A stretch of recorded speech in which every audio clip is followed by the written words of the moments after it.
So in this third chapter,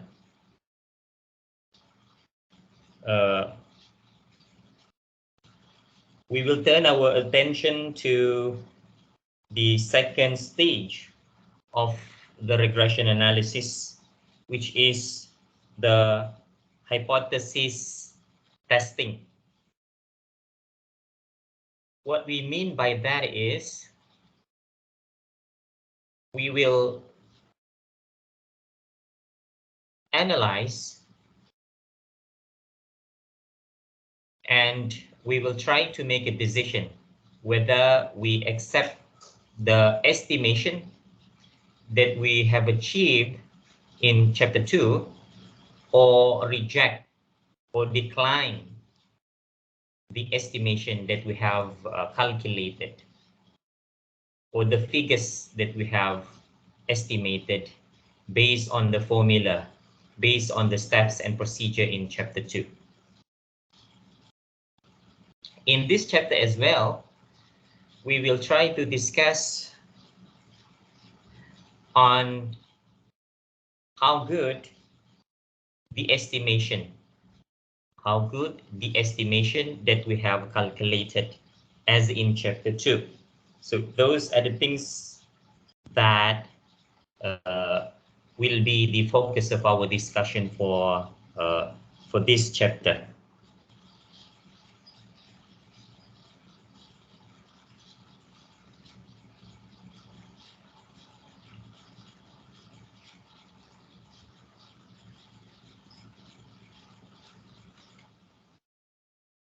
So when it comes to hypothesis testing,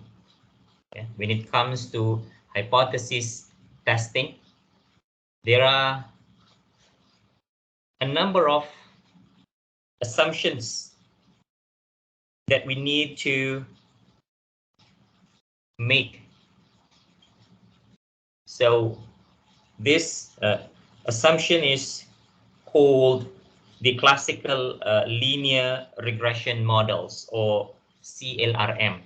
Okay? So this classical linear regression model, or the assumptions that we make about the classical linear regression model, is very important to be followed in order to conduct the hypothesis testing.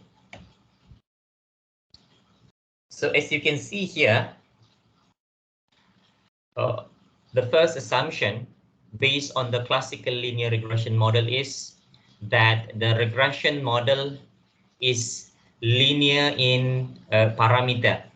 Yeah, the regression model is linear in parameter, which means that the expected value of the error term given any value of the independent variable is equal to 0. So this is as indicated in this equation 3.1. Yeah, the regression model is linear in parameter. If you can still remember, in chapter 2, we have two types of linearity. Yeah, in chapter 2, we have discussed about the two types of linearity. And one type of linearity is the linearity in parameter. So it is very important in the classical linear regression model. So this is the assumptions that we need to meet when we conduct the hypothesis testing in analyzing the relationship between the dependent and independent variable. Assumption number 2 is that the explanatory variable is uncorrelated with the disturbance term or the error term. It means that there is no correlation between the independent variables and the error terms, the disturbance. The third assumption is that the mean value of the disturbance term is 0. The mean value of the disturbance term is 0. We know that in any given value of the independent variable, we may have different value of the error term, as you can see in figure 3.1 here. And the error term can be positive, the error term can be negative. However, when we get the average of the error term in the estimation, the mean value or the average value of the error term is equal to 0. It means that there are no other factors apart from the independent variable, apart from x, that will explain the movement of the dependent variable. I repeat, if the mean value of the disturbance terms is 0, it means that there are no other factors apart from x that explains the movement of the dependent variable y. Or you can also say that when the mean value of the disturbance term is 0, then it means that the other factors or forces are not related to x. Other forces, other factors are not related to x, which is our explanatory or independent variable. Remember, we will use the term explanatory variable and independent variable interchangeably. Sometimes we use the term explanatory, sometimes we use the term independent. Whatever it is, they are referring to the same thing. So here you can see, of course, at any given value of x, we have various or multiple value for y, which is our dependent variable. So here we have these connected dots, connected by this population regression line. So these dots, if you can still remember, or if you have watched the YouTube video for chapter 2 that I have made, these what we call as a dot here represent the mean value of y at any given value of x. Of course, at any given value of x, we have multiple value of y, and their mean value is represented by this dot. And when we connect the dot for each value of the independent variable or x, we created this population regression line. And when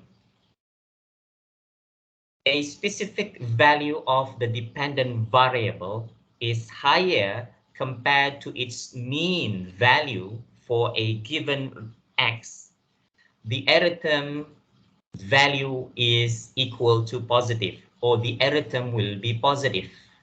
And conversely, when a particular y is smaller in terms of its value compared to the mean y for a given x, the error term is negative in terms of its value. It is negative in its sign.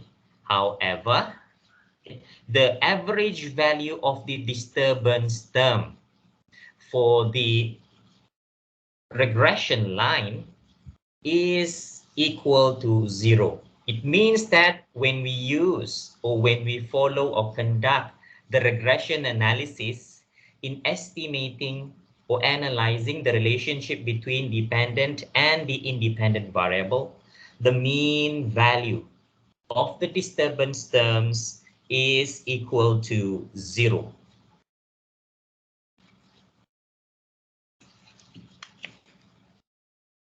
So the fourth assumption is that the variance of each error term is constant. And we refer this phenomena or situation of a constant variance in the error term as homoskedastic. So in the regression analysis or in the regression model, the variance of the error term is represented by this symbol, sigma squared. So this is the variance of the error term in the regression analysis. And according to the classical linear regression model, the fourth assumption of the regression analysis is that the variance of the error term is constant or homoskedastic. Constant or homoskedastic means that the variance is the same. Yeah, the spread of the error term around its mean value is constant for any given x. So here, if we can use or see figure 3.2a, here we have a homoskedastic variance. Why is it that we call them homoskedastic? Because you can see that the spread of y around its mean value are constant in any given value of x. You can see that their shape are the same. The spread of the dependent variable around its mean are the same across any given value of the independent variable.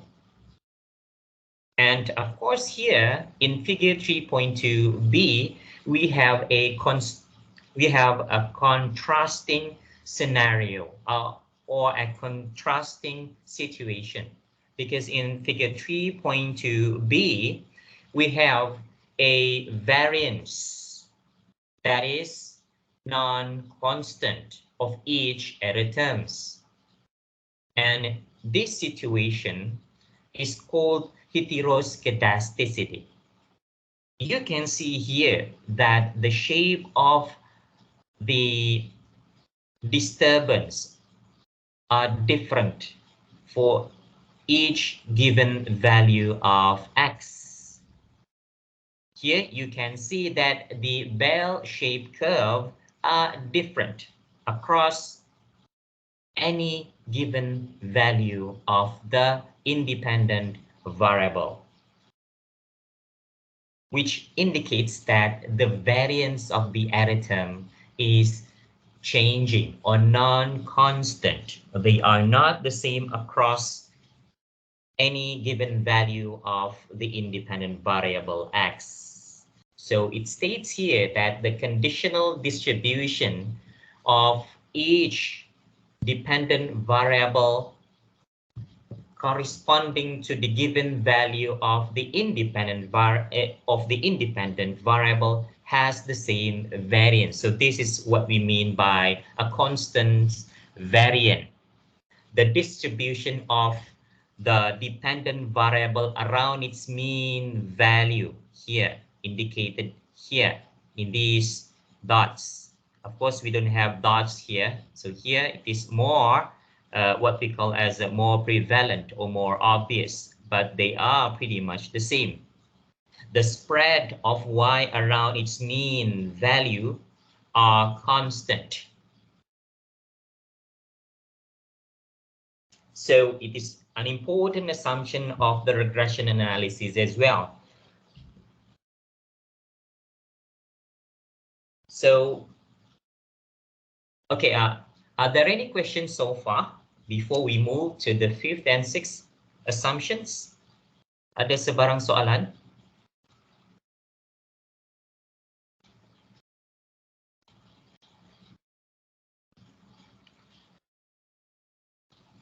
Yeah, I forgot to switch on your uh, I forgot to change the setting of this Microsoft Team, because here I prevent you from uh, unmuting your microphone. Sorry for that. I just realized it. Okay, are there any questions before we continue with the later assumptions about the classical linear regression model? As I said before this, that the assumptions that we have discussed, they are important to be followed when we conduct the hypothesis testing for our regression analysis. So this hypothesis testing is important for us to do before we can accept the information that we retrieve from our regression analysis, which we can also call least square analysis or least square method of analysis. So what are the important information that we wanted to test, whether we can accept or reject them? The information, among others, the important information that we wanted to test are the value of the coefficient. Yeah, we wanted to test whether we can accept or reject the estimation that we have calculated from the least square method. How do we reject or accept the information? We have to conduct the hypothesis testing. So in conducting the hypothesis testing, what are the important assumptions that we need to meet? The assumptions that I've shown you before, together with the later assumptions that I will discuss and explain one by one. Ada sebarang soalan setakat ni? Tiada? Can you all hear me? Okay, no sir, I have an input from Muhammad Hafizuddin who said that tidak ada soalan. Okay, in that case, we proceed. Yeah, let me share you the screen again.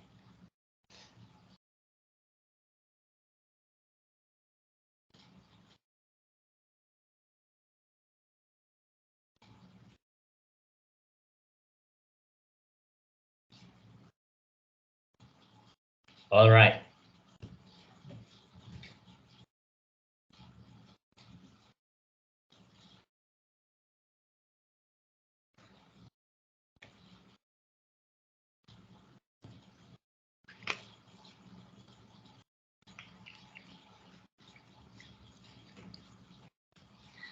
Assumption number 5, as you can read here, states that there is no correlation between two error terms. Just like I said before this, yeah, just like I said before this, uh, at any given value of x, we have different value of error terms.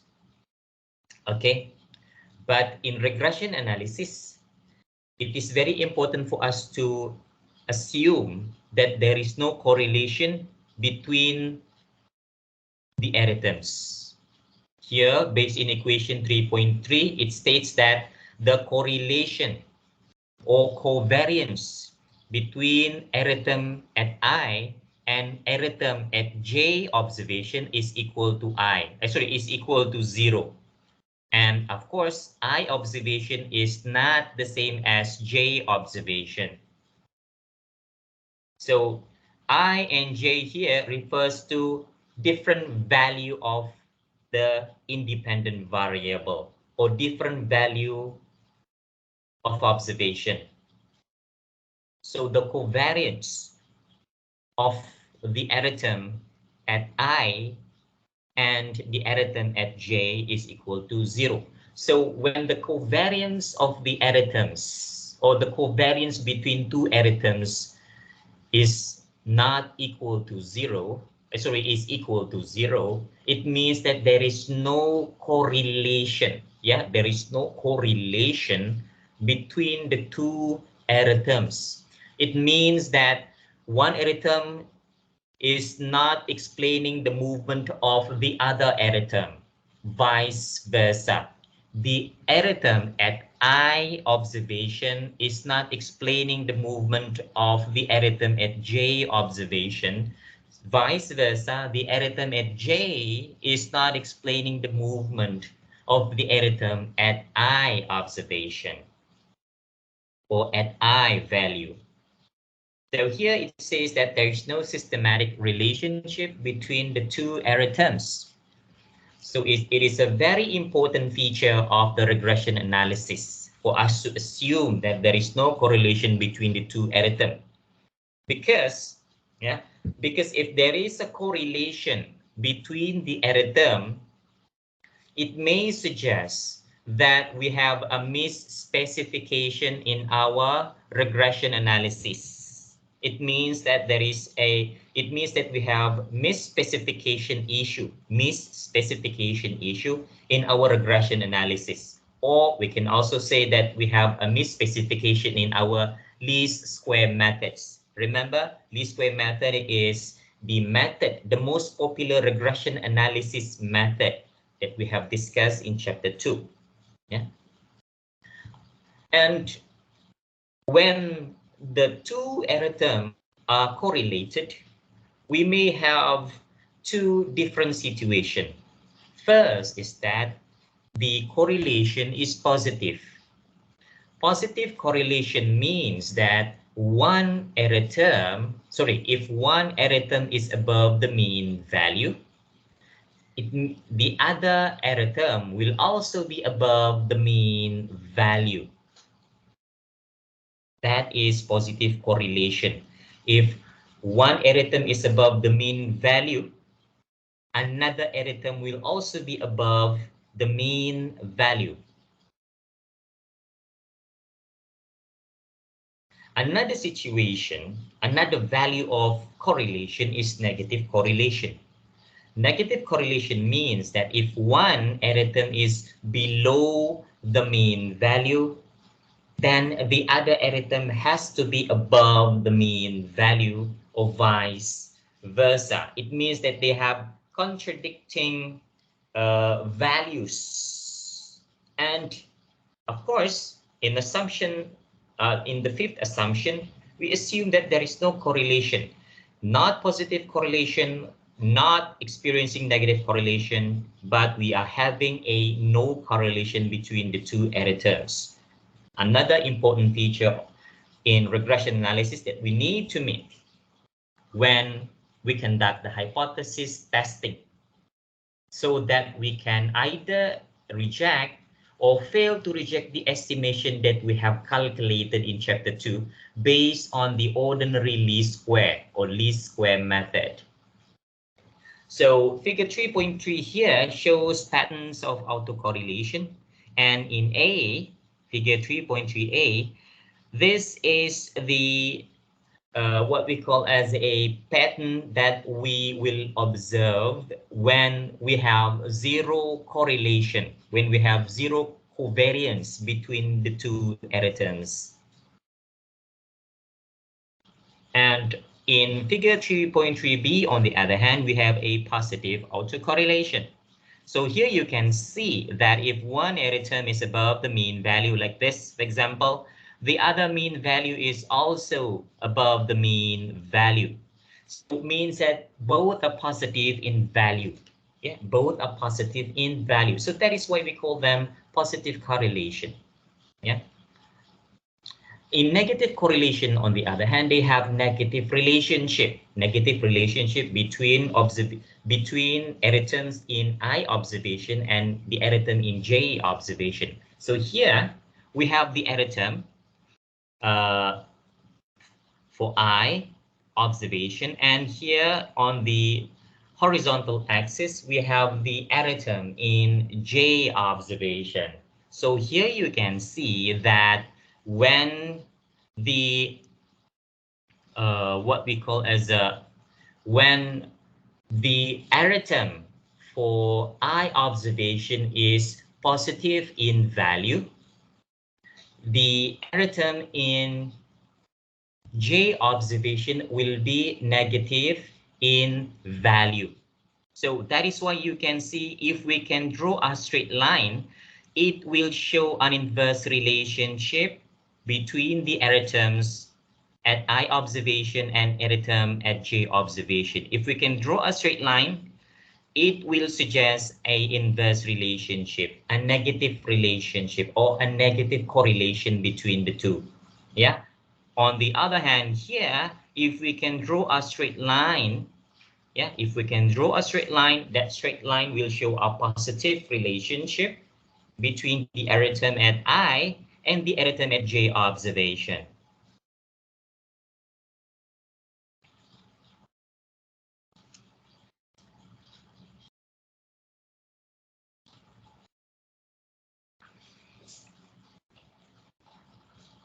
Okay. Assumption number six. Assumption number six states that the regression model is correctly specified. Of course, this is also need to be met if we conduct the regression analysis. We need to ensure that our regression model is correctly specified. It means that the model is free from any biasness or free from any specification error. What does it mean by a correctly specified regression model? Among other things, one of the most important uh, feature of regression analysis is that we need to ensure that we have included relevant independent variable in the model and exclude irrelevant independent variable in the model. Because if we fail to include important variable in the model, it indicates that our model is not correctly specified. Yeah, means that when we wanted to understand how the dependent variable moves, we need to ensure that we have included sufficient number, or we have included important variable as the explanatory or independent variable. So this is so that we can understand how the dependent variable or y behaves or moves when the independent variable, the axis, moves or changes. But of course, if we don't include important variable, then our observation, our analysis will be not correctly specified. It is incorrectly specified because failure to include the important independent variable will lead to the error term. Okay, it will lead to the error term that may not be zero in its mean value, or it can also lead to an error term that is non-constant in terms of its variance. So what I mean by that is, if we fail to include important independent variable in the estimation, when I say estimation, I am referring to the regression analysis. And of course, the most popular regression analysis is the ordinary least square, the method that we discussed in chapter 2. So if we fail to include important independent variable, it may disrupt the assumption that we have here. It may disrupt assumption number 3. It may disrupt assumption number 4. It may disrupt a number of assumptions, not just 3 and 4. So that is why we need to ensure that our model is correctly specified, either based on the intuition from observation, uh, or based on the economic theory. Yeah, either based on economic theory or intuition, or it can also be a combination of both. When I say intuition, it is not a blind intuition.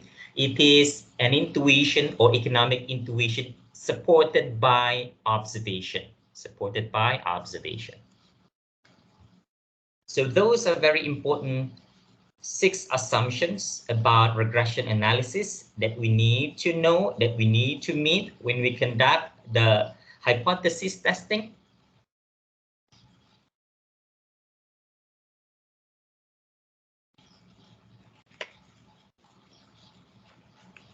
Any questions so far before we move to this subtopic of variance in standard errors of OLS estimator? Ada sebarang soalan? You can either ask in Bahasa Malaysia or you can also ask in English if you want. Setakat ni ada sebarang soalan? Saya harap semua faham apa yang saya telah pun terangkan setakat ini, ya. Any question?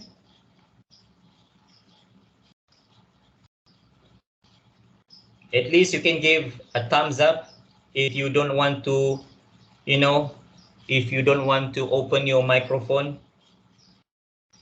Boleh.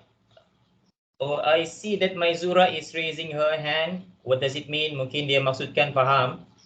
Boleh satu orang switch microphone kah? Saya mau test saja sama ada kamu punya microphone, sama ada setting saya tu sudah okay. Means I allow you to switch on your microphone because initially I set you to not be able to switch on your microphone. Tiada siapa-siapa sana yang boleh kasih switch on microphone sekejap. Testing. I'm not gonna ask you question, don't worry.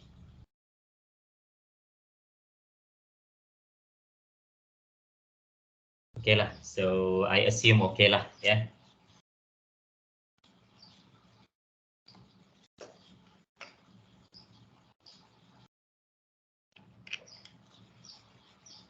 Before we continue, let me see again the setting.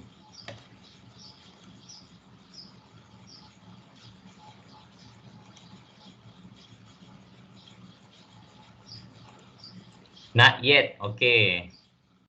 Allow okay. So sekarang saya sudah allow. Okay, done. I allow you to switch on your microphone. Sorry for that. Check mic. Okay, sir. Thank you very much for that. Nice. So macam mana sekarang, still faham? Are you still following me? Masih boleh faham? Can you still catch up? Yes. On whatever things that we discussed here in chapter 3? Still okay? Yeah, okay, sir. Good. Okay, so we continue our discussion, okay? Let me share you the screen again.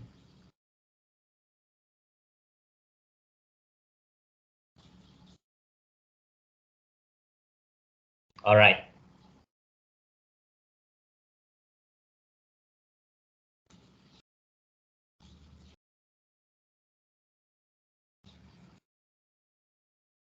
Variance and standard errors of the OLS estimator. When we say estimator, we are referring to the coefficient values. Yeah, we are referring to the coefficient.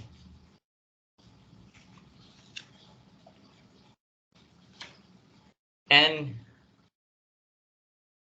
in conducting the regression analysis, basically we have two important equations, B1 and B2. I repeat, B1 and B2. B1, as you can see here, refers to the intercept.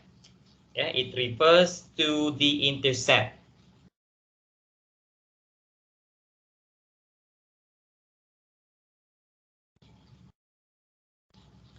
The intercept shows the mean value of y when x, which is the independent variable, is equal to 0. That is shown by the value of B1. B1 is the estimator or coefficient value. We call it estimator because it is the estimator of the actual intercept, beta 1. Actual intercept is called parameter. Parameter is the information based on the population as a whole, while estimator is the information that we retrieve from the sample. So B1 here is the estimator. We call it estimated because it is an estimator of the actual intercept, beta 1. So another important estimator in OLS is B2. Yeah. B2 is the slope. Before this, I've done a mistake. I said elasticity. It is not elasticity. It is the slope of the regression. I repeat, B2 shows the slope, shows the slope of the regression line. Yeah, B2 shows the slope of the regression line based on the sample. This slope here, the slope of B2 measures the rate of change in the mean value of y, which is our dependent variable, per unit of change in x, our independent variable.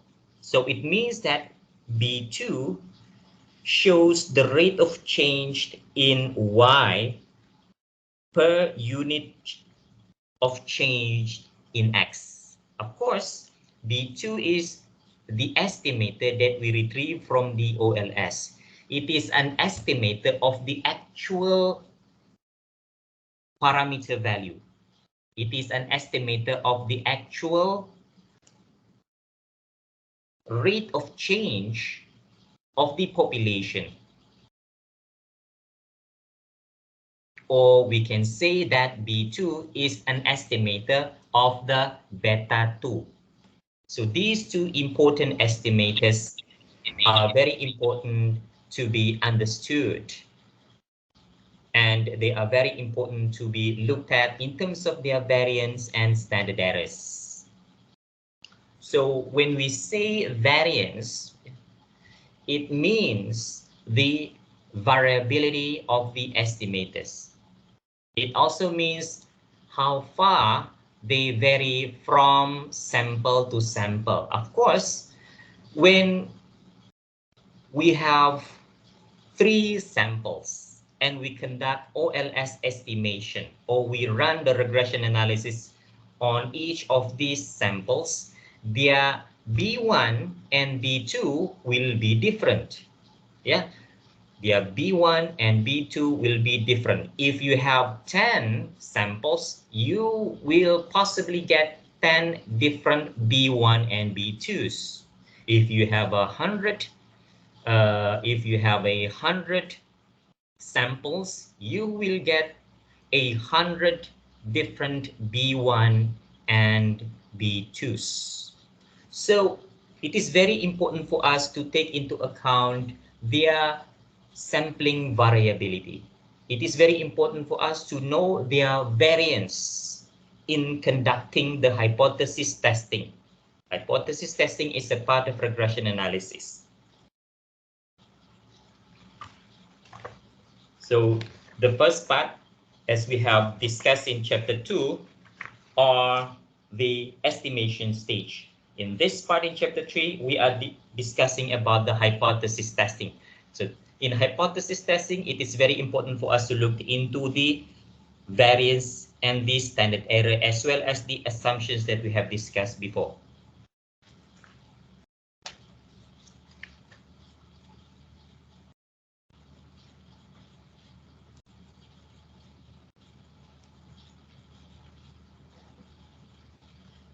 So when it comes to sampling variability, there are two important measurements that we can look at.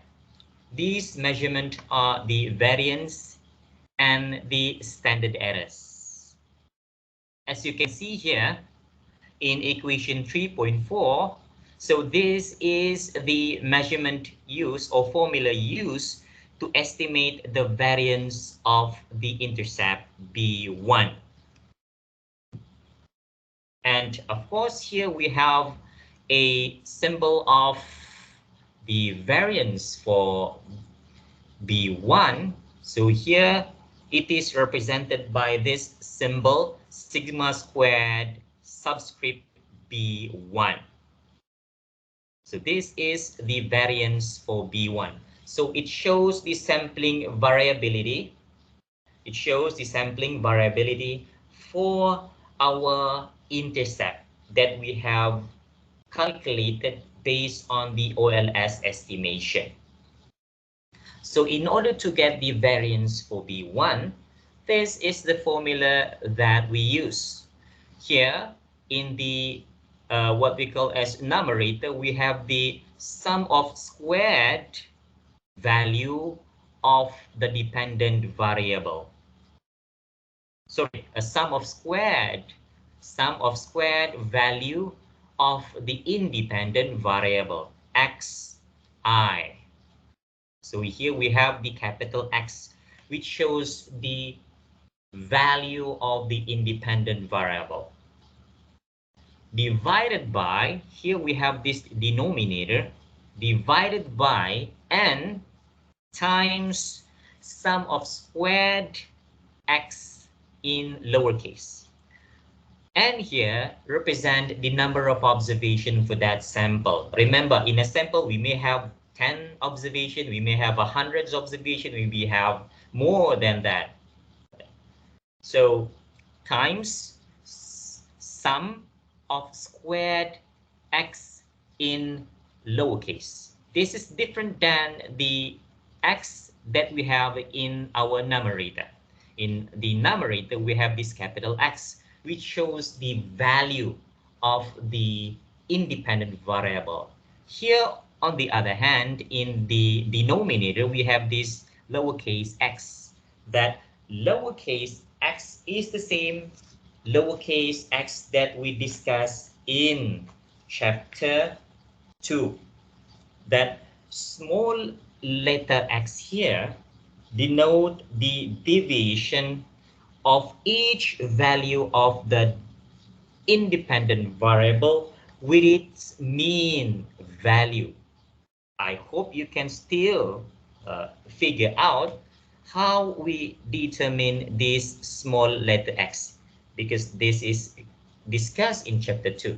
It is the same thing. Yeah, they are representing or showing the same situation or same what we call as an approach. Times, here we have this variance, okay, of the error term, represented by the sigma squared. So that is the error term of the that this is the variance of the residuals. Remember, sometimes we use the word error term, sometimes we use the word residual, but error term is used when we are referring to the population. Residual is used when we are referring to the sample. Okay? In sample, we say the term residual. In population, we use the term error term. And of course, once we retrieve the variance of our intercept, then we can simply square root the variance in order to get its standard error. Of course, the variance and standard error, they present the same information. They represent the sampling variability of our estimators, in this case, B1. And equation 3.6, on the other hand, we have this formula to get the variance of B2. Remember, B2 is the estimator of the actual beta 2. Beta 2 shows the slope of the regression line. It shows the rate of change in Y per unit of change in X. So this variance for beta 2 is symbolized or denoted by this symbol, sigma squared subscript B2. And you can get the variance of B2 by following this formula here. So the formula is, in order to get the variance of B2, here we have the numerator, which is the sigma squared. Of course, sigma squared is the variance of the error term.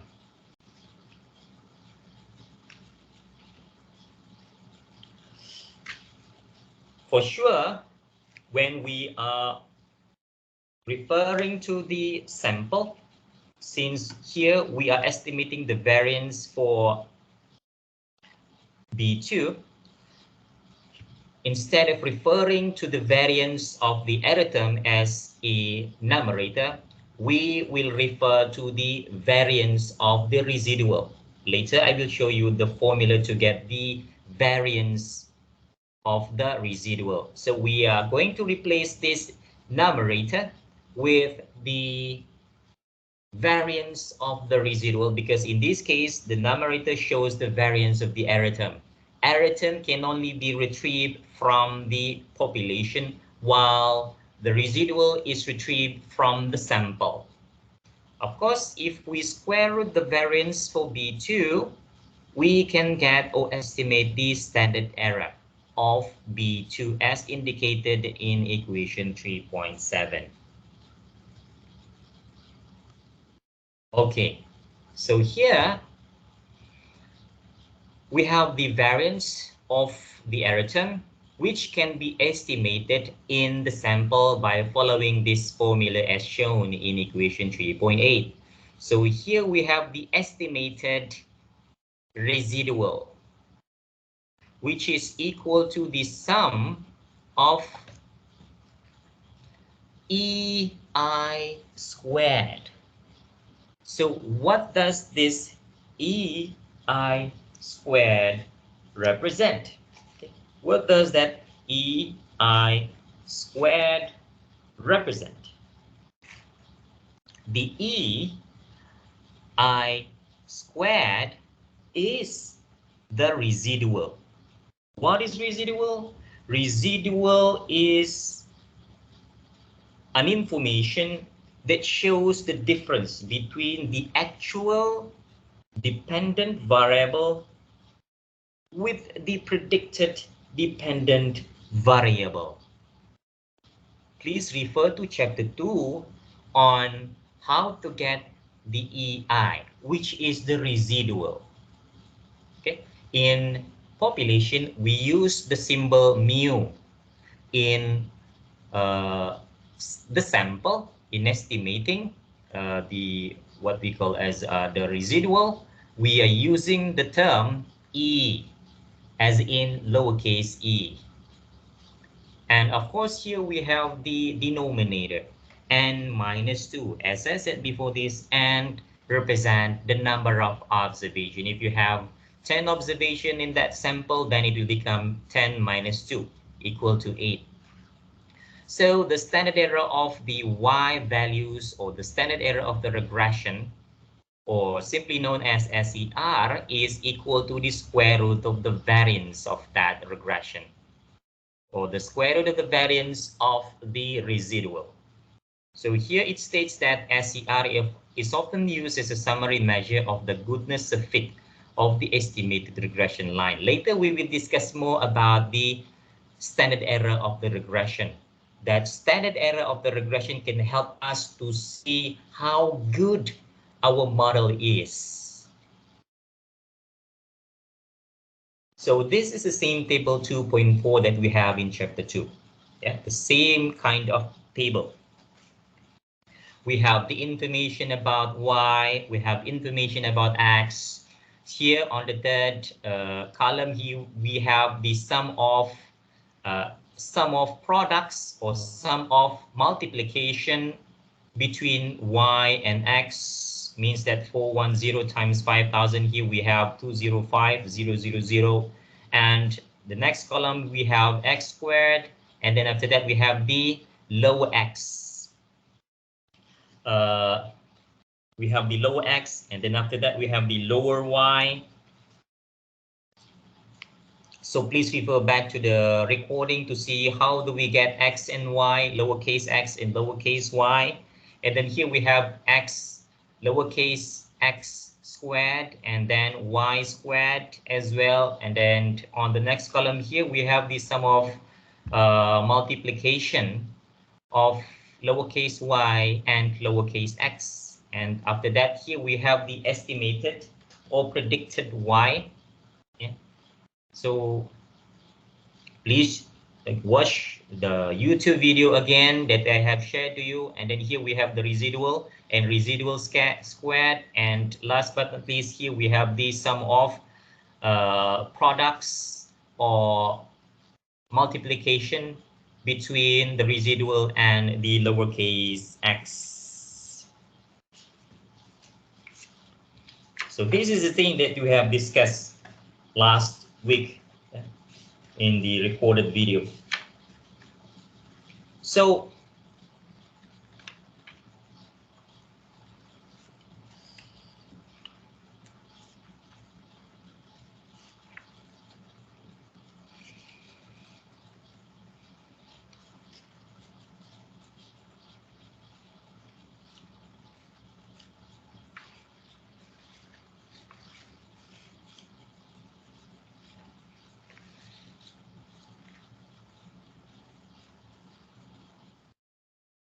based on that figure 2.4, we can use the formula given before to compute the variation of the OLS estimators. Here we have the variance of the residual. Okay, by following the formula, this formula, we can get the variance of the residual. In this case, the variance of the residual is 975.1347. Yeah, so this is the variance of the residual.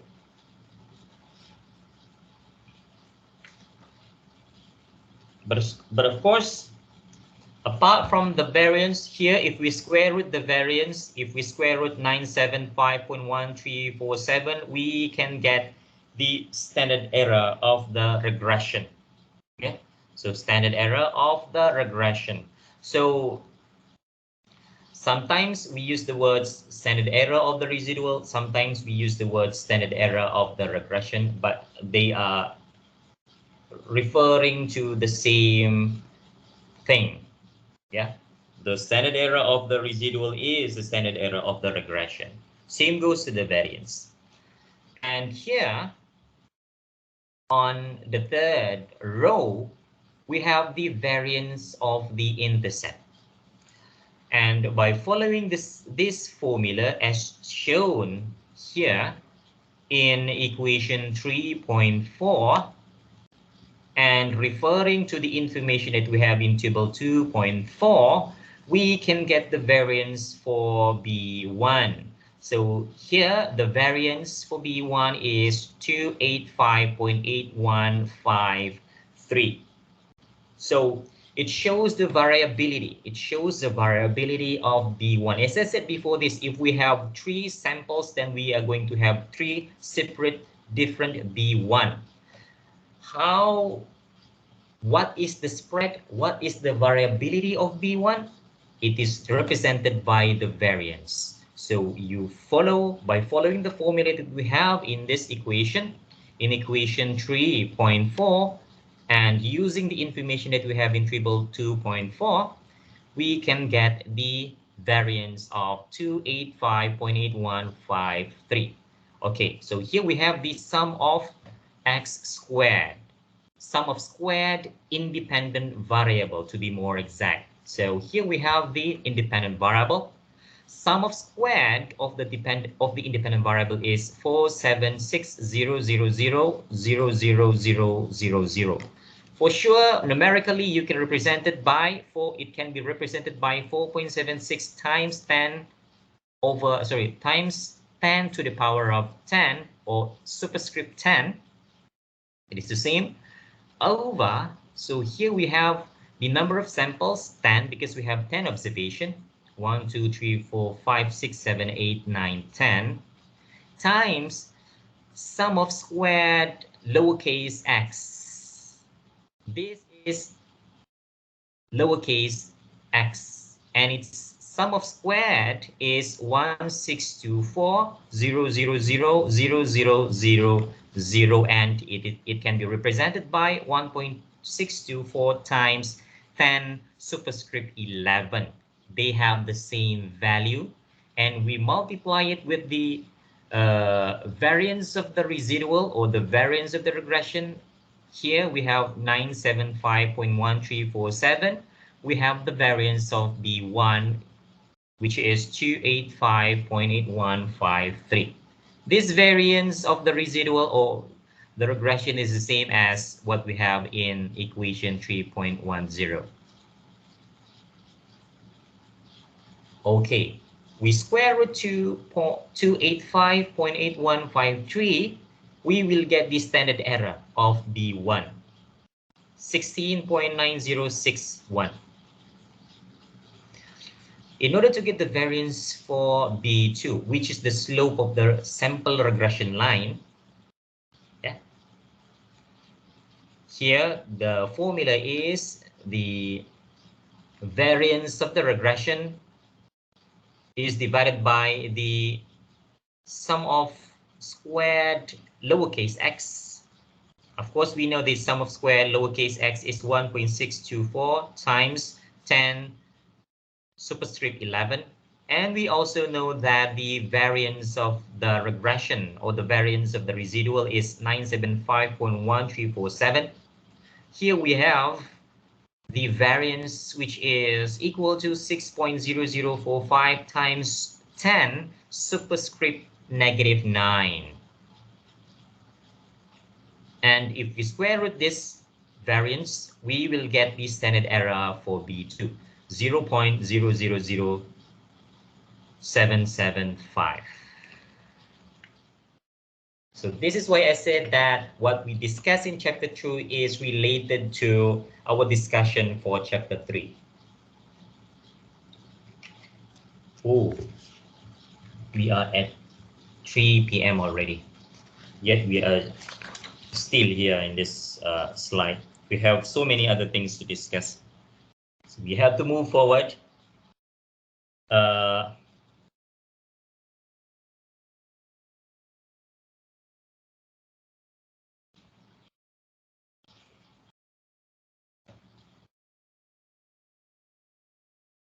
I don't think that we can afford a break, but before I forget about the attendance, let me share you the link for the attendance first. So you can simply click on the link. Yeah, I will continue my lecture, but you can click on the link and I will share them on the meeting chat shortly. So you can simply click on it in order to record your attendance while we continue our discussion, because we have limited time. Yeah, there are many other things that we need to discuss apart from this. Let me get the attendance link first. So far, are you still following my lecture? Are you still following the lecture? Can you still follow me? Still, sir, still. Don't worry. Okay, bagi thumbs up. Kasi bagi thumbs up so that I know that you understand. Wow, okay, banyak. We have over 200, yeah. we're supposed to have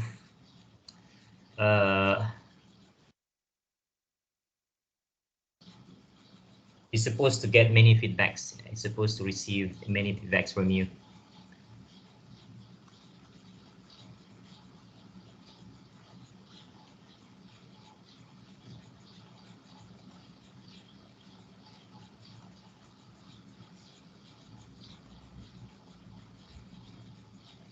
Copy link.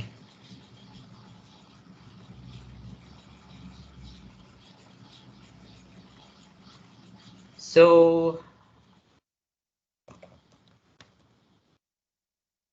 put the attendance link in the chat box. So please click on the link to record your attendance, and this time around I cannot share you the QR code, so you cannot scan because I need to continue my lecture because we ran out of time. We are still in slide number 9, and we still have, our last slide is slide 25. So we have to speed up. I have to speed up my explanation on each slide. Okay. Why is it the ordinary least square or least square method is very popular when it comes to regression analysis? Why is it that when we discuss about, or when we wanted to study the relationship between two variables, for example, it is almost natural that we select OLS to study the relationship? Well, this is because ordinary least square has a number of important features or properties. According to Gauss-Markov theorem, according to Gauss-Markov theorem, if our OLS follows the assumptions of the classical linear regression model, as we have discussed before, this we have 6 assumptions. If the OLS estimator meet that assumption, the OLS estimator will provide the most minimum variance. The OLS estimator will provide the most minimum variance. It provides the minimum variance compared to other regression estimation model.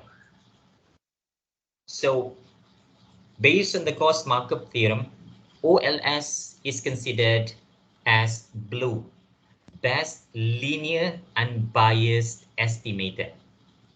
Because why?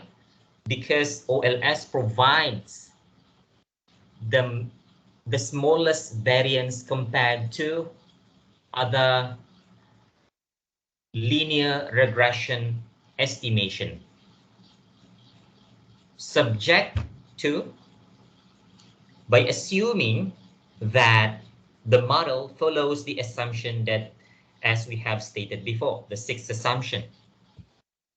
And of course, when it comes to the OLS estimator, it has a number of property. So here it is shown that the OLS have 4 properties. Property number 1 is that B1 and B2, because when we say beta, we are referring to the population. When we say B, we are referring to the information retrieved from the sample. Yeah. So please differentiate the two. B1 and B2 are linear estimator. Property number 2, they are unbiased. Yeah, they are unbiased. What does it mean by unbiased? It means that the expected B1 is equal to beta 1, and the expected B2 is equal to beta 2. What is the expected B1 here and expected B2? This expected B1 means the mean value of B1. Say we have a number of samples, and when we run the OLS estimation, when we run the OLS, or when we conduct the OLS estimation, we will have a number of B1. The average value of B1, or the mean value of B1, is its expected value. And that expected value is equal to beta 1, the parameter of the population. And this is the same as the expected value for B2. If we have, say, for example, 20 samples, for sure we will have 20 different B2. Yeah, because we conduct 20 different OLS analysis. OLS is a group of regression analysis, yeah. But OLS is considered as best because, as it is said that OLS produce the most minimum variance compared to other estimation.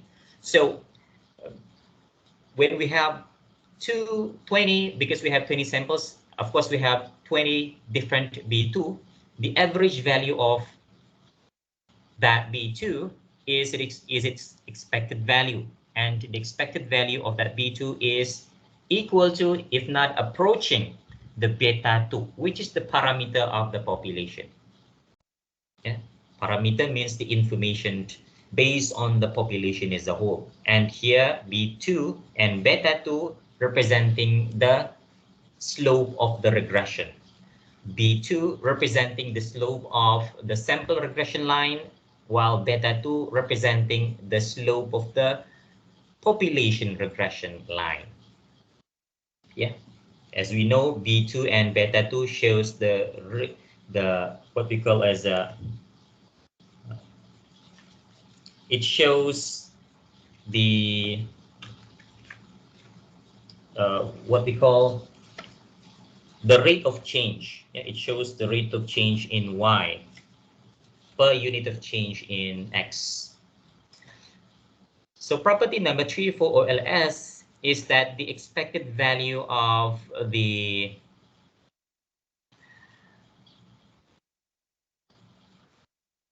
variance of the residual, expected value of the variance of the residual is equal to the variance of the error term.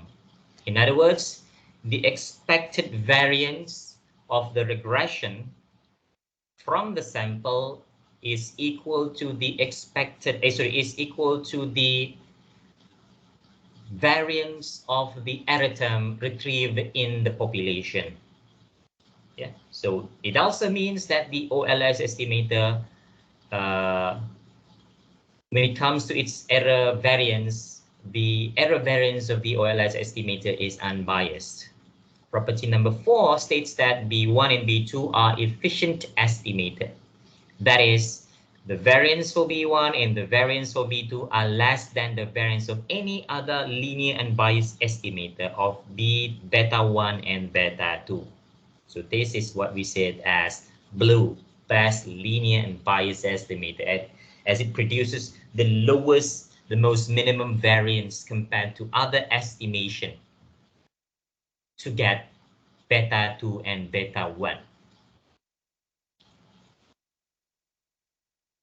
So any problem so far in recording your attendance? Ada masalah kah setakat ni dalam kamu record kamu punya attendance? Dapat juga record kah? Can you record your attendance? Do you have any problem? Yes, sir. Sudah? Yes, sir. Okay, sir. Okay. All right. Before this, we have 6 assumption, right? Kalau masih ingat, of course you need to remember, yeah. We have 6 assumptions so far. Now we move to the 7th assumption. And the 7th assumption is important when we conduct hypothesis testing. Of course, assumption number 1 until assumption number 6 important as well. But assumption number 7 is the assumption that we have to take into account, apart from the 6th assumption, in conducting the hypothesis testing. What is the seventh assumption? The seventh assumption, or assumption 7, states that the error term follows the normal distribution with zero mean and variance that is represented by sigma squared. Yeah. So here it is stated in equation 3.17. The error term follows a normal distribution with zero mean and variance that is equal to sigma squared. That is the seventh assumption. So here we have the term normal distribution. Why is it important for us to have a normally distributed error terms?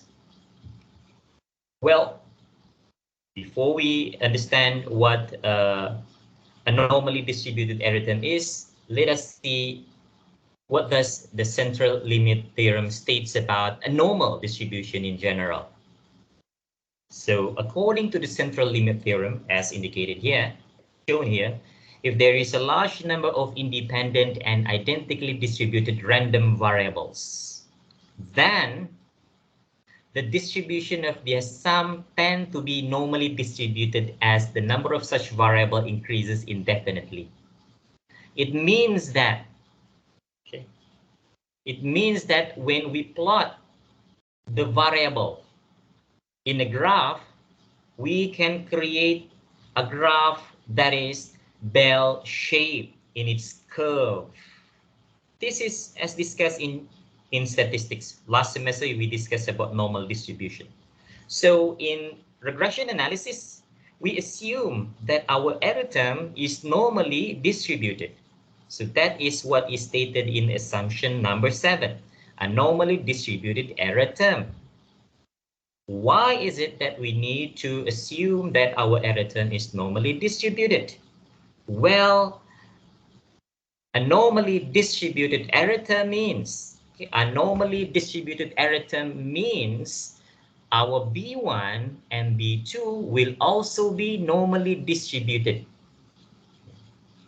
If our error term is normally distributed, it also means that our B1 and B2, which are the estimators, will be normally distributed as well, as long as B1 and B2 are the linear functions of the error terms. As long as B1 and B2 are the linear functions of the normally distributed variable. It means that B1 and B2 will follow the shape of the error term. Since the error term is normally distributed, according to the 7th assumption, B1 and B2 will be normally distributed as well. So here, B1, according to equation 3.18,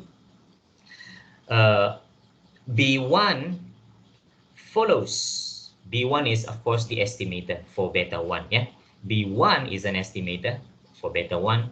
B1 follows a normally distribution, normal distribution with mean that is equal to beta 1 and variance that is equal to sigma squared subscript B1. So this is the we can get this based on the formula shown in previous slides. Okay, and B2 follows a normal distribution with a mean that is equal to beta 2 and a variance that is sigma squared B2. This is equation 3.19. Yeah, hope you can at least not memorize, like you can understand what does this equation represent. So this normal distribution, it is an important assumption in the regression analysis, including the OLS, because this assumption will be used in hypothesis testing. Yeah, this assumption is used in the hypothesis testing. If you can still remember in statistic, when we conduct hypothesis testing, we always assume that the model is normally distributed. Same goes to the regression analysis. We need to assume that our model are normally distributed in conducting the hypothesis testing. Okay, so this is what it means by a normal distribution. When we plot, of course, as I said, when we have 100 samples, we will get 100 different B1. But if we plot them in a graph, we will get a graph that is bell shaped like this. And the mean value for that B1 that we get from the samples, plural, is equal to beta 1. But of course, we may never know the actual beta 1. That is why we use the OLS to get B1, which is an estimator of beta 1. Same goes to B2. Yeah. If we plot the B2, the mean value for that B2 is equal to beta 2 information, or which is the parameter of the population. This is an estimator that we get from the information that we get from the sample, and we use this estimator to estimate the actual parameter value beta 2. Okay, we move to the hypothesis testing. All right. I don't think that I have to explain much about what null hypothesis is, what alternative hypothesis is, because we have covered this in statistics. You're all aware that when we conduct hypothesis testing, we have two type of hypothesis statement. We have null hypothesis, we have alternative hypothesis. And in hypothesis testing, we may have one tail test, we may have two tail tests. Yeah. So please, if you have time, try to refresh your memory in terms of what does that means. So in this case, in this slide, we are using the same example as in chapter 2. Suppose someone suggests that annual family income has no relationship to a student math SAT score. So when we put this, what we call as a statement in the form of equation or in the form of hypothesis statement, yeah, when we convert this statement in the form of hypothesis, this is what we get. Hypothesis null states that beta 2 is equal to 0. So it means that the annual family income has no relationship to the score. Score is our dependent variable, y, while family income is our independent variable, the x. So here it says that beta 2 is 0. When beta 2 is 0, it means that x is not influencing y. X, which is income, has no relationship with student math AT score and math SAT score, our y. Of course, alternative hypothesis is contradicting or always challenging the null hypothesis. So here, when the null hypothesis states that beta 2 is equal to 0, then in the alternative hypothesis, we states that beta 2 is not equal to 0. Means that x is influencing y. It can either be a negative, it can also be a positive in terms of their relationship between x and y. So this is what is stated in the alternative hypothesis. And if you refer back to, if you can still remember in chapter 2, when we run the OLS to get B1 and B2, in B2 we get 0.0013. Yeah, 0.0013. So this is what we get. But of course, if we have another sample, it may be different than 0.013. We may get a B2 that is different than 0.013. It may be higher, it may be lower than that. It can also be zero. Yeah. So how do we accept that B2 is equal to or not equal to zero? In order to answer that, we need to run a hypothesis testing. How do we run the hypothesis testing? Well, there are two approaches, the confidence interval approach and the test of significance approach. But due to time limitation, I'm going to explain about the confidence interval approach. That I leave it to you. Our focus for this lecture is the test of significance approach. So this approach will help us to determine either we reject or fail to reject the null hypothesis. If we reject null hypothesis, we conclude that the alternative hypothesis is true. If we fail to reject the null hypothesis, it means that we cannot conclude that alternative hypothesis is true. Yeah, remember, we cannot reject or accept hypothesis null. No, we can either reject or fail to reject. If we reject H null, it means alternative hypothesis, we can conclude that alternative hypothesis is true. If we fail to reject H null, it means that we cannot conclude that the alternative hypothesis is true. If we're using this example here, family income and its relationship with the math score, if we reject H null, it means that we can conclude that family income has a relationship with math score. But if we fail to reject H null, it means that we cannot conclude that family income has a relationship with the math score.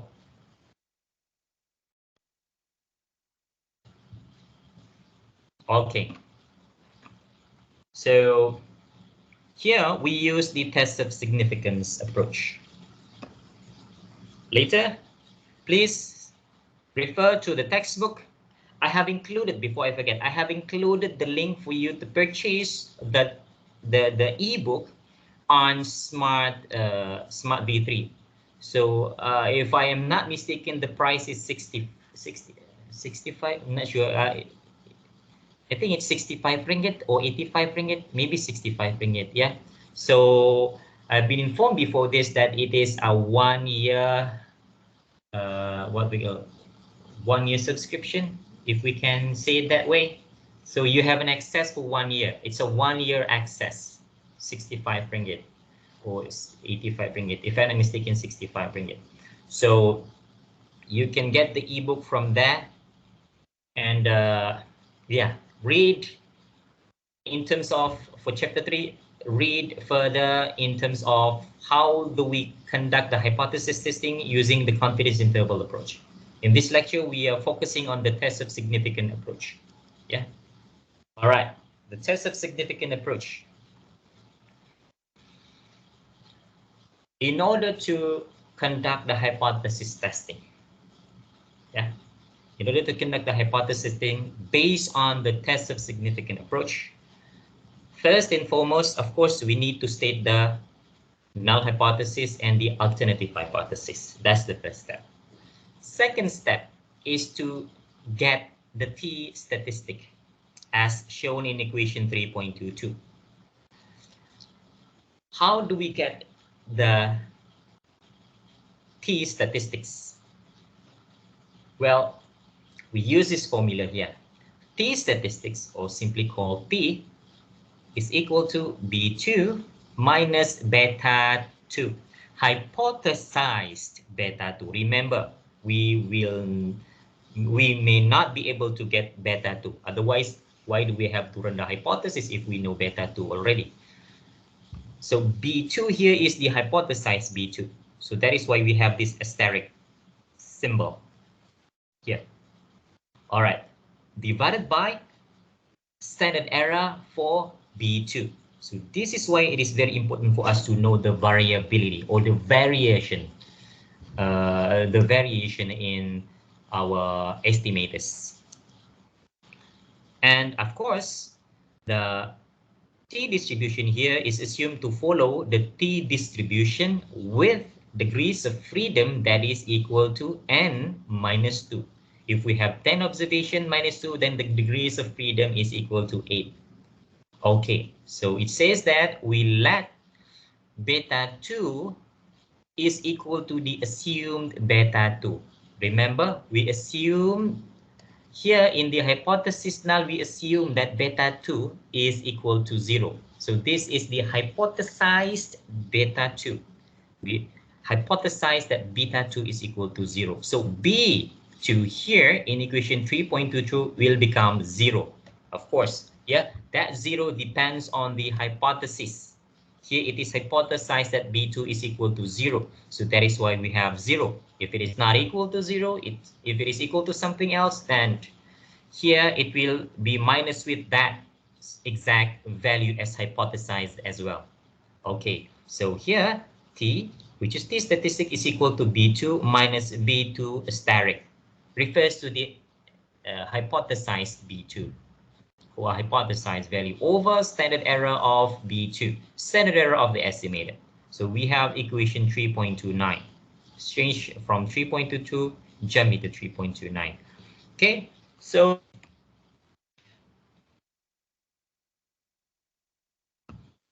is there are important information that we need to know about the T statistics.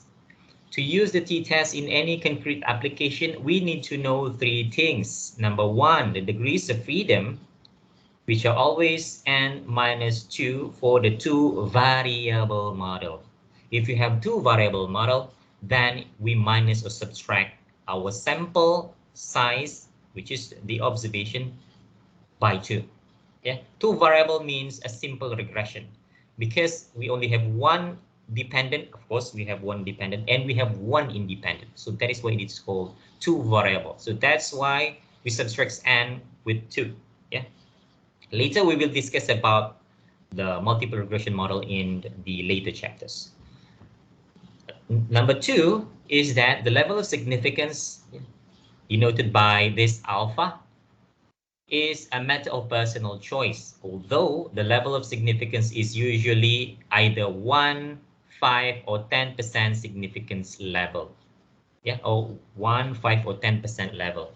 Please recall what does it mean by a significance level of 1, 5, or 10%. What does it represent? Yeah, it represents a risk of committing a type 1 error. Yeah, so please refer back to statistics. We've discussed a lot about level of significance. So instead of arbitrarily choosing the significance level, you can also find the p-value and reject the null hypothesis if the computed p-value is sufficiently low. Yeah. Number 3, whether we use a one-tail or two-tail test. Okay. All right. Say that we are conducting a two-tailed test. Of course, we are conducting a two-tailed test by looking into the summation here. Or sorry, the equality here. We already know, automatically know that we are conducting a two-tailed test because we have this equal to and not equal to sign, which means we are conducting a two-tailed test. So in a two-tailed test, we assume that in this case, based on this situation, we state that hypothesis null.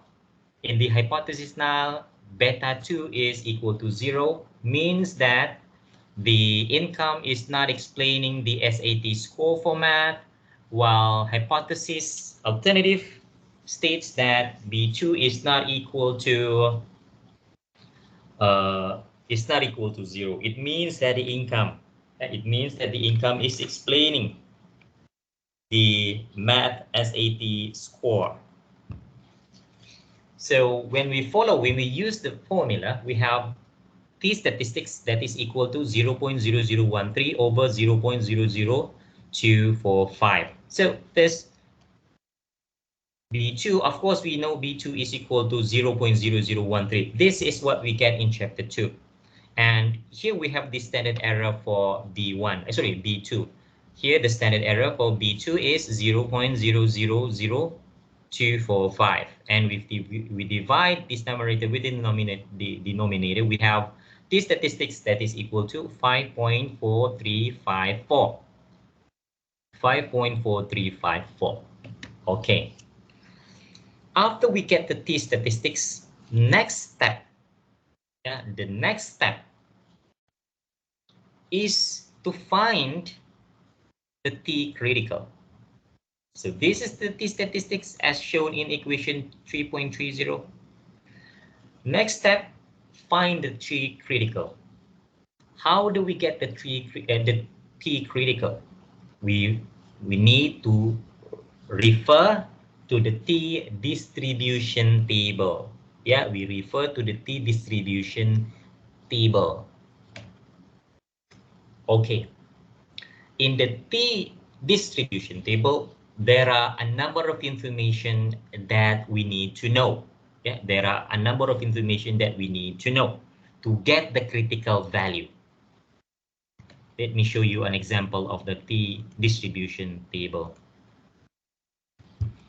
Let me see if I have it here. Appendix, the distribution table.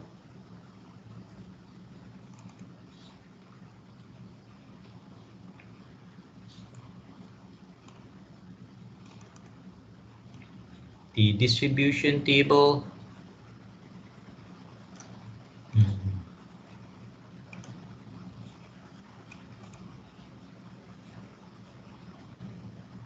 Okay. Let me show you the t distribution table first. Share you my screen. Okay. All right. So here we have the t distribution table. As I said before this, there are a number of information that we need to know in the t distribution table to get the t critical. Okay, t critical is the information that we retrieve from the t table. They are not retrieved from calculation like t statistics. They are retrieved from the table. To get the t critical, we need two informations. That informations are the degrees of freedom. Remember before this, the degrees of freedom is n minus 2. N is the number of observation or sample size minus 2. While the second information is the uh, significance level that we use. We can either use 1%. Here we have a number of significance level. We have 0.5%, we have 1%, we have 2.5%, 5%, 10%, and 20%. But usually in statistics, we either use 1, 5, or 10%. It's either this or this 5% or this 10%. Okay, the degrees of freedom is equal to 8. Say that we wanted to conduct the hypothesis testing by using 10% significance level. It means that our t critical is equal to 1.397. Instead, if we are using a 5% significance level, our t critical is 1.860. If we are using a 1% significance level, our t critical is 2.896. You can see as we lower the level of significance, as we minimize our level of significance from 10, 5, 1%, our t critical will become higher in terms of value. It means that we are minimizing the risk of committing a type 1 error. What does it mean by type 1 error? Refer back to statistics. Yeah, we discussed this before. I can explain it here. So 2.896. So this is what we have here. Wait a minute. We are conducting, in this case, a two-tailed test. So that is what I forget. All right. Sorry for that. Sorry for that, because we are conducting a two-tailed test in this case. So 5%, 1.860.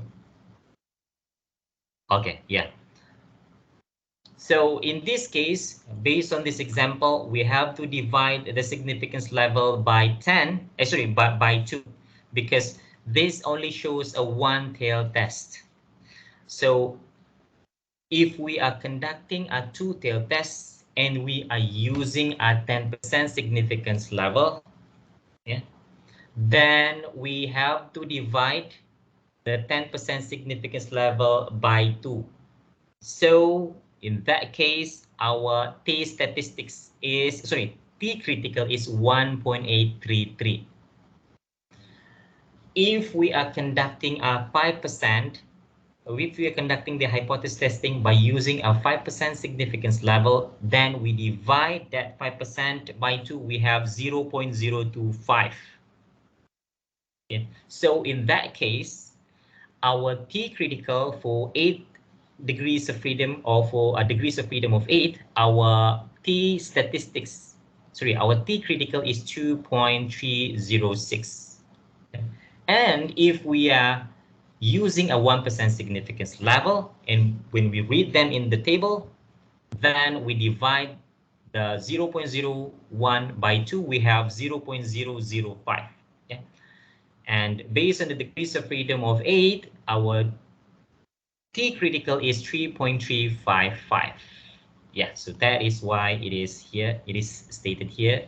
3.355 for 1% significance level, 2.306 for 5% significance level, and 1.860 for 10% significance level. So different T statistics.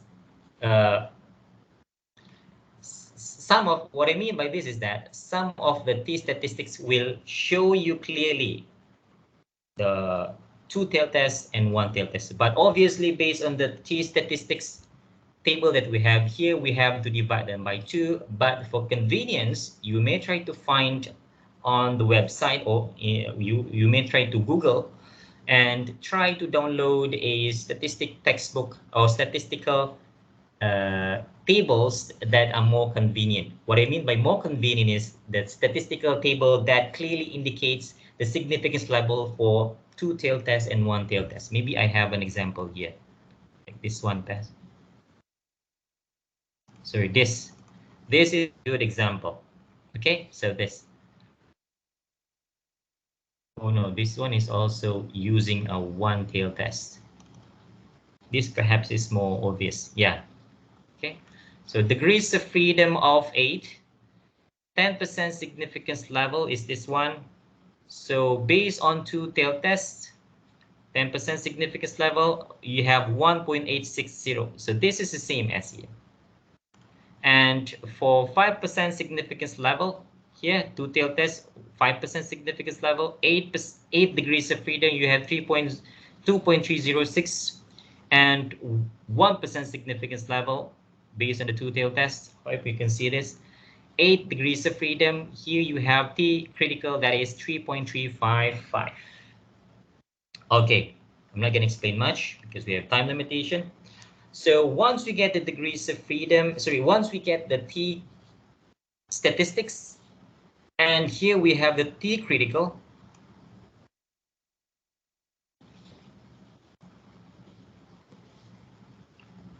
What is this? Only give control to people you trust. No need. All right. Okay, so once we get the T statistics and we have the T critical here, the next step is to compare the T statistics with the T critical. Okay, so if we are following, or if we are using a 1% significance level, we can clearly see that our T statistics is much larger than the T critical. 5 is obviously larger than 3.3. In fact, if we are using a higher level of significance, like 5% or 10%, obviously the T critical will become much less. It will become much smaller. So if the what we call as the decision is, if the critical, if the statistics or T statistics exceeds the critical value, of t, then we reject the null hypothesis. I repeat, if the absolute value of t, because sometimes we may get t statistics that is negative. But when we compare the t statistics and t critical, we need to get the absolute value of t statistics. So when the absolute value of t statistics exceeds the critical value of t at a chosen level of significance, say for example 1%, then we can reject the null hypothesis. What does the null hypothesis states? The null hypothesis states that B beta 2 is not equal to 0, means that the income level is not explaining the match score. Since we reject the null hypothesis, we can conclude that the alternative hypothesis is correct. We conclude that income level is explaining the math SAT score. So that is our decision. Yeah, we make our decision by comparing the t statistics with the t critical. We get the t statistics by following the formula as shown here. Get the t critical by using the statistical table. In order to read the statistical table to get the critical t, we need two information: the degrees of freedom and the significance level. And of course, we need to take into account whether we are conducting a two-tailed test or one-tailed test. And of course, in order to help you, in order to make it more convenient, apart from using t statistical table, you can also use online calculator. There are many online calculator that can help you to determine the critical value for a given degrees of freedom and for a given level of significance, as well as either you're conducting a one-tailed test or a two-tailed test. Yeah, if I'm not mistaken, I've shown this in statistics as well. Yeah. Apart from using the critical value and compare it with the statistical value, we can also use the p-value approach. Yeah, based on the p-value approach, for a t-statistics of 5.4354, p-value is less than 0.01. Or to be more specific, if you're using an online calculator, you may be able to get a p-value of 0.0006.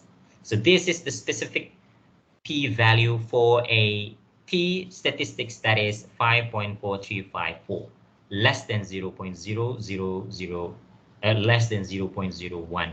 So once you get a particular p-value, once you get the p-value, we compare the p-value with the level of significance that we want.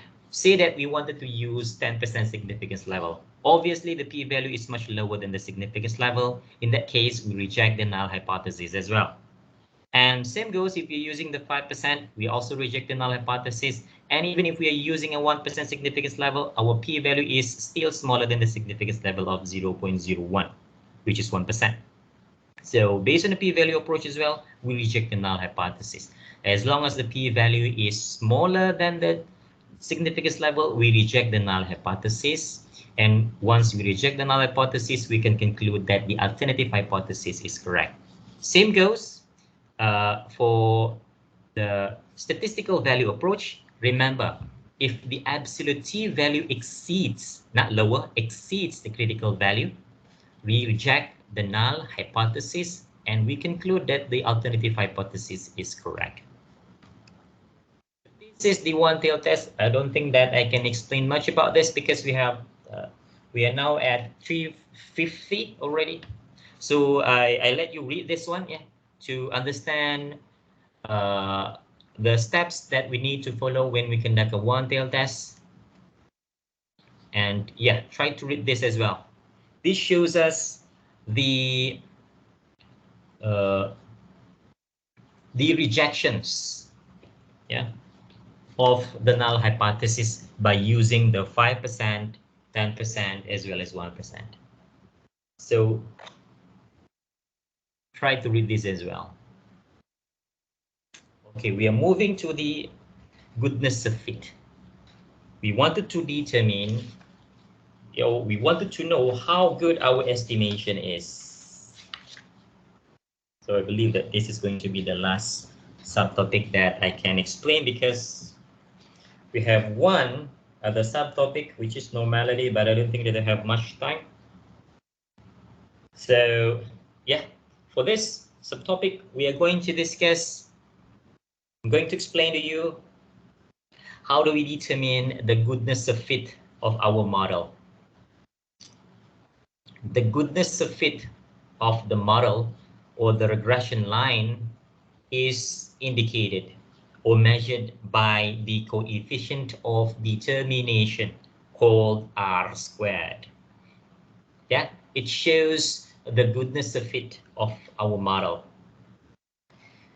It tells us how well the estimated regression line fits the actual Y values, how well the estimated regression line fits the actual Y values. So in order to get the coefficient of determination, or R squared, here we have this equation, equation 3.31. So according to equation 3.31 here, the variation in the dependent variable from its mean value is equal to the variation in the dependent variable explained by the independent variable around its mean value plus the unexplained or residual variation. So this equation 3.31 here is the same as equation 3.32. Here we have this small letter y. So this small letter y shows or explain or tells that the small letter y is equal to the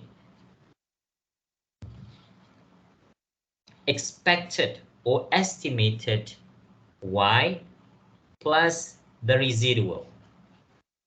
Yeah, so the dependent variable is equal to the explained or estimated y plus the residual. And this equation 3.32 can also be redefined. It can also be redefined into equation 3.33. So here we have the dependent variable that is explained by beta 2 xi, or beta 2 times xi plus the residual.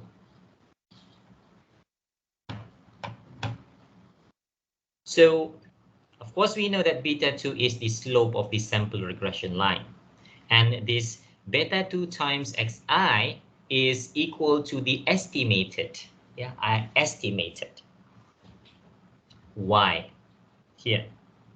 So that is why we simply replace the y hat with beta 2 xi, because beta 2 xi is the same as the y cap or y hat, the estimated y.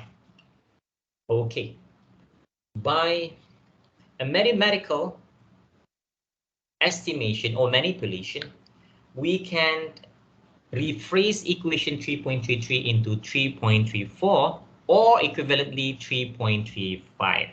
So this is our focus. Yeah, these two equations, 3.34 or 3.35, they are representing the same thing. Yeah, here we have the sum of squared y, which is explained by sum of squared y cap plus sum of squared residual. And equivalently, here we have sum of squared y is equal to beta 2 squared times sum of squared x plus sum of squared residual. So based on equation 3.34 and 3.35, the sum of squared y is the total variation of the actual y values around about their sample mean. Yeah, it is also called the total sum of squared. Actually, we have calculated this in chapter 2. If I can show you again, where is it? Okay, here, right? Sum of squared y. This is sum of squared y. 3660 sum of squared y. Yeah.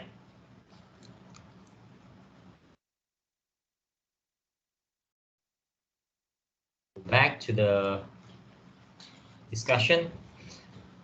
Sum of squared y cap, on the other hand, is the total variation of the estimated y value about their mean value. Yes, sometimes we use the word what we call as a y hat. Sometimes we use the word y cap, but they are exactly the same. Yeah. So y hat is the estimated y. Why is it that we call it estimate y? Because we estimate this y based on the what we call as based on the equation beta 0 plus beta 1 plus beta 2 x. So that is the formula that we use to estimate the estimated y. So I have explained this as well. So this one is called explained sum of squares, or ESS. So here we have the y cap mean minus y mean. And then we also have the sum of residual squared, or sum of squared residual, or RSS, residual sum of squares. And this shows the residual, or the unexplained variation of y values about the regression line. So here in equation 3.36, we have this total sum of square, the total sum of square that is equal to the explain sum of square plus residual sum of square. Sorry, this one is a typo. It's supposed to be TSS, not RSS. Okay, it's TSS, total sum of square. So this is the sum of squared y. ESS, on the other hand, is this explain sum of squares. Yeah, sum of squared y cap plus RSS, which is the sum of squared for the residual.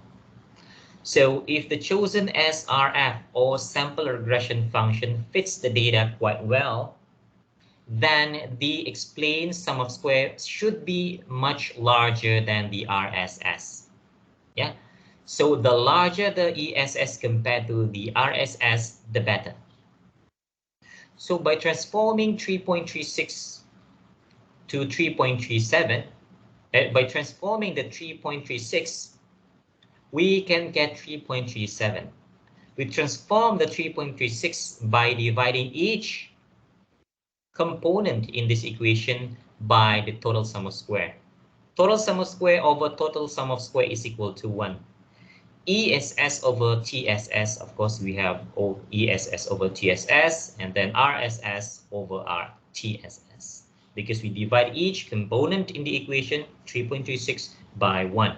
Actually, by TSS on both sides, left-hand side and right-hand side of the equation. So based on this equation 3.37, we can derive the residual sum of square, which shows the goodness of fit of the model. The R squared is the same as dividing the explained sum of square here with the total sum of square. So this, you can see that it is equal to this first component in the right-hand side of equation 3.37. R squared is equal to explain sum of squared over total sum of squared. So the R squared, as we mentioned before, this measures the proportion or percentage of total variation in Y explained by the regression model. And the larger the R squared, the better. But there are two properties of the R squared. Plus one is that it is non-negative. Of course, it is non-negative because we have this squared value which will neutralize all negative sign. Because -1, for example, minus what, 5, for example, it has to be positive. Or -10, when we square it will become positive. So that is the reason why we have this square value there, to neutralize, if we can say it that way, to neutralize the negative sign or to eliminate the negative sign. So it is a non-negative quantity, so it means that we will always have an R squared that is positive. There's no way that it can become negative. And secondly, it limits from 0 to 1. So R squared, it cannot be lower than 0. It cannot be higher than 1. It is between the two. And it shows the goodness of fit of the model. It shows the percentage of the total variation in the dependent variable explained by regression model. Say, for example, we have an R squared that is equal to 0.89. It means that 89% of the variation in Y is explained by our model. Yeah, is explained by the model. So, okay, in this case, R square is equal to 0.7896. It means that 78.69% of the variation in Y is explained by our model. Yeah. So, of course, we can also use this formula, but pretty much they are pretty much referring to the same thing. So here, using equation 3.38, we can derive equation 3.39. We know that 1 is equal to R squared plus RSS over TSS. R squared is, as we know, is equal to ESS over TSS. So from that on, we know that R squared is, we know that 1 is equal to R squared plus sum of squared residual over sum of squared dependent variable. Therefore, R squared is equal to 1 minus squared residual over sum of squared Y, sum of squared dependent variable. So R squared for the math SAT example is equal to 1 minus 7801.0776 over 36610. So we have calculated this based on this example here in chapter 2. So here we have sum of squared Y, and apart from that, we also have the sum of squared residual. Yeah, this one, sum of squared residual, 780.0776 over 36610, and we subtract the value by 1. We can get the R squared of, in this case, R squared of 0.7896. So 78.96% of the variation in Y is explained by our regression model, which is very good. Yeah. So as I said before this, the higher the R squared, the better. So this is going to be the last one. Yeah, this is going to be the last one. I know it's 4 o'clock already. Okay. From the squared, we can actually extend the analysis by looking into the correlation. Okay, looking into the correlation between Y and X. Correlation between Y and X. How do we get the correlation between Y and X from our R squared? from the coefficient of determination. I repeat, how do we get the coefficient of correlation from the coefficient of determination, r squared? Remember, in econometrics, coefficient of determination is r squared, coefficient of correlation is r. So it means that in order to get the coefficient of correlation from the coefficient of determination, all that we have to do is to square root our r squared. But of course, yeah, when it comes to correlation, we need to know the direction of the relationship, which can be positive or negative. So to determine the correlation in terms of their direction, we need to refer to some basic economic knowledge or maybe theory. Yeah? It can be determined from the nature of the problem. So based on the r squared that we have in the example, it is 0.7896. If we square root the r squared, we will get a coefficient of correlation, which is in this case 0.8874. And here we determine that the relationship is positive. Yeah, we determine that it is positive because by nature, we anticipate or hypothesize that the relationship between the two is positive. Yeah. So this is a pretty strong correlation, between y and x, and we know that their relationship is positive in this case.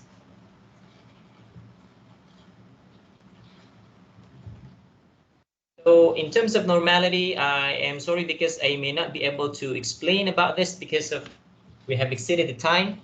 So please read this normality test. This is very important feature of the regression analysis as well. Yeah, apart from all the things that we have discussed so far. And if you have any question regarding normality test or regarding any other subtopics in chapter 3, kindly let me know. You can either put the question in the Telegram, or you can also email me. But of course, as I said before in order for you to understand this chapter, if you haven't looked into chapter 2, please watch the YouTube video that I have shared, because without that, it is going to be very difficult for you to understand or to follow this topic, chapter 3. Okay, so yeah, if I can